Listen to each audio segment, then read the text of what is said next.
Welcome to my YouTube channel. आज मैं आपके साथ जो वीडियो शेयर कर रही हूँ है किक्करनामा, यानी कि ये पूरी स्टोरी लिखी हुई है इन्होंने और नीचे इन्होंने दिया हुआ है नज़म ऐसम दर्जा अल्फाज के हम आवाज़ अल्फाज तलाश करें।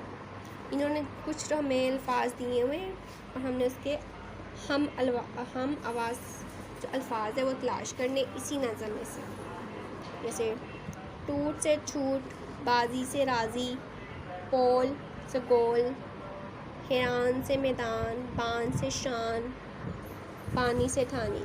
इसी तरह से हमने ये अल्फाज इसके साथ लिख देने हैं और फिर हम आगे आएंगे। इन्होंने कहा है कि आपका जो पसंदीदा खेल है वो आपने यहाँ पे लिखना है और आपको क्यों पसंद है वो उसके बारे में भी लिखना है। इनकी मेरा जो पसंदीदा खेल है वो क्रिकेट है, जो कि मुझे बहुत पसंद है क्योंकि मैं ये खेल फारिग वक्त पर खेलता हूँ, पसंद करता हूँ। क्रिकेट मैच मैं बहुत शौक़ से देखता हूँ। ठीक है, इसके बाद इन्होंने लिखा है जैसे हमारे अल्फाज के ज़ख़ीरा की मदद से आपको अपनी पसंद के अवान पर चंद अशार लिखने की कोशिश करें, यानी कि आपने अपनी तरफ से अशार लिखने हैं। नए अल्फाज शामिल किए जा सकते हैं बशर्ते कि ये वो हम आवाज़ हों।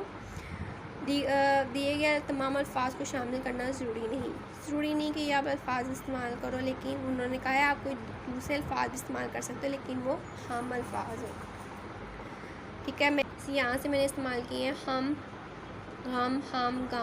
गम, कम जो होता है, आन, शान, मान, जान, नेक, एक, नेक, केक, टेक। उसके बाद आता है किताब, खराब, हिसाब, गुलाब। आई होप सो आपको मेरी वीडियो पसंद आई होगी और आपको बिल्कुल समझ आ गया होगा। तो आपको मेरी वीडियो पसंद आई है तो लाइक शेयर एंड कमेंट करना मत भूलिएगा और नेक्स्ट वीडियो के लिए मुझे इजाज़त दीजिए। अल्लाह हाफिज़।